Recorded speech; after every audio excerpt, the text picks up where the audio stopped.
Hello, welcome back to this channel or welcome to this channel. My name is Jackie and I'm obsessed with planners and journals. Today I finally am here to share with you my Hobonichi week setup. I've been waiting for this for so long and I cannot wait anymore. So I've decided just to grab my new Hobonichi weeks that I know you haven't seen in any of my unboxings because I've changed my mind 100 times, but here we are with a Hobonichi Wix Mega in the peach color.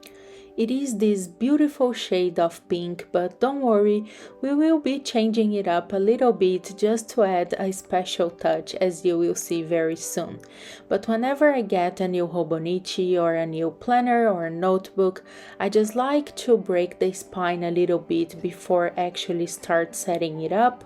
And I do this just by going through a couple of pages and just passing my hand through the spine, and then I also like to stretch the spine a little bit, as you are seeing here, just so it will lay flat easier, and then I will also feel like I'm ready to start it. And also because the Hobonichi Weeks bookmarks tend to fray a little bit and it bothers me a lot, I just like to add a little bit of nail polish top coat at the ends of the bookmark so they will stay put and they will stay together for longer. Then usually I let it sit for a while, and in this case I let it sit a whole day because here, as you can see, we are in a new day. I'm very cozy and comfy with my pajamas and I have my latte with me because I just like to get really cozy whenever I'm setting up a new planner, and I just like to enjoy the moment. So now I really feel ready to start changing the cover a little bit and adding a little bit of black colors and also some nice gothic elements that you probably already know I love. And I'm doing this by adding a couple of stickers that I've been saving up exactly for this purpose. And also I wrote "Quote the Crow" with my label maker, which is it's a very cheap one from Amazon, but I really like the end result, and that's what I will be doing right here.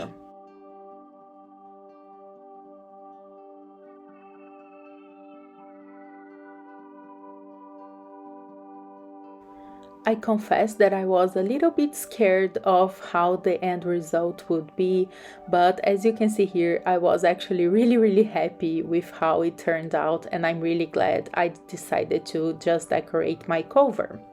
Now I'm just adding a cover on cover. It's just the plain clear one from Hobonichi, but I added this little clasp that I've been saving up since my trip to Japan back in 2018, and I finally gathered the courage just to add it to my Hobonichi Weeks, and it has a sticker, so it was very simple. I don't know why I was scared to use it.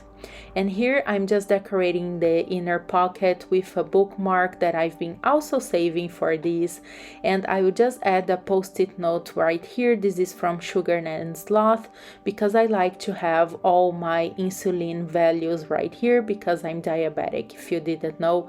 So I just love having that in the first place I can check if I need to. Now I'm just grabbing my stencil, and you will see me use this stencil a lot. It's basically what will give a more cohesive look to all the setup I'm doing right here. And I've decided just to use it to write down my word of the year.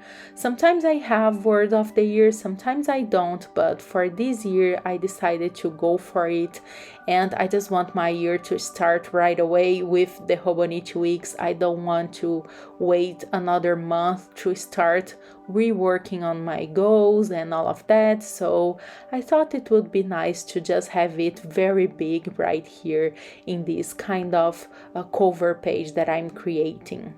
And the word I chose for this year is desideratum, which is Latin for something like something that you want or you need or both.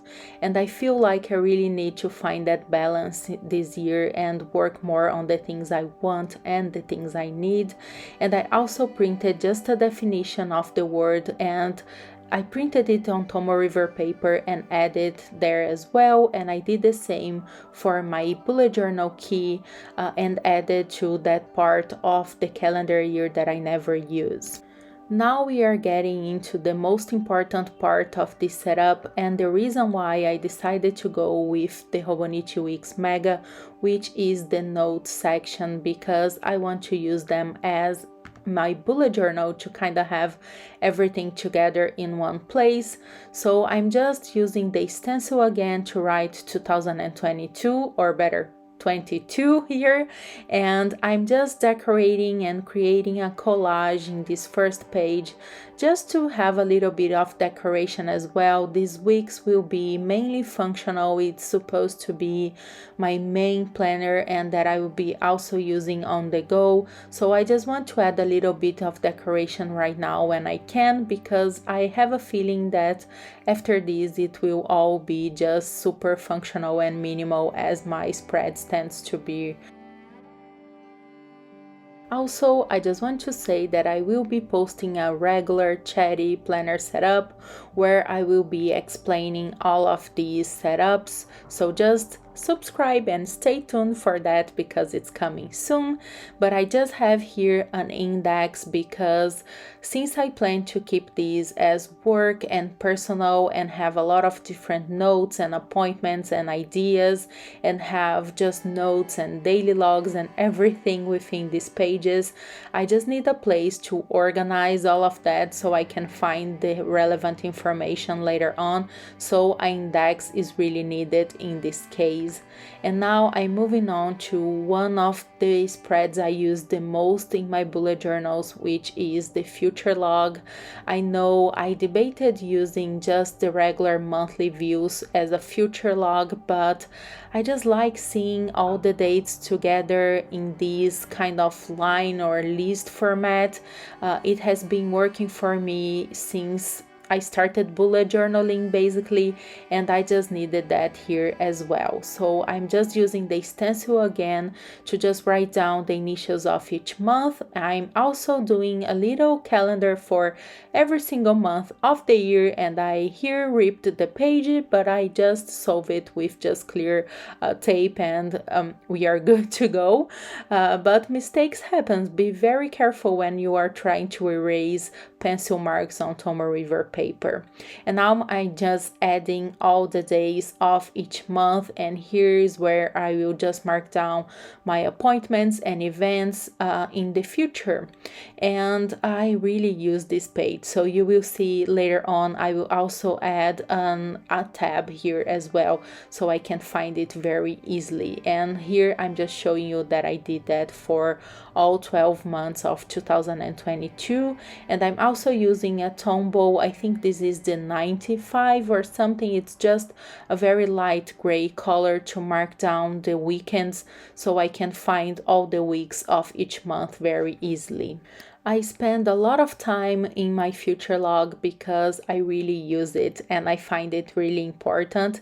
So I'm also leaving a page for all the appointments for 2023. It's a little bit scary to think about that right now, but I know I will need once the year keeps going and I already have events to mark down. But I'm just changing things up a little bit, marking down the initial of the first 6 months of 2023, and then I just have a column for when and a column for what. So I will try this system and I think it will be useful because I won't have a lot of things to mark down there. Then I'm moving on to my period tracker, and it's pretty straightforward, but I highly recommend you have one if you menstruate because it can tell a lot about your health and your body. And on the right side of that page, I'm just creating my Happy Mail log to keep track of my orders. The last two spreads are more work related. I just need a place to keep track of all the projects that I will be working on throughout the year, and also a place to have my academic data. And that's it. Here's the final flip through. This is a very simple and very minimal setup. The most complex spreads are, of course, my future log, because I really need all that information in there. All the rest are very minimal because I feel like I will need all the space. Thank you so much for watching. I hope you enjoyed this video. It's a little bit different. Thank you again, and I will see you soon. Bye bye.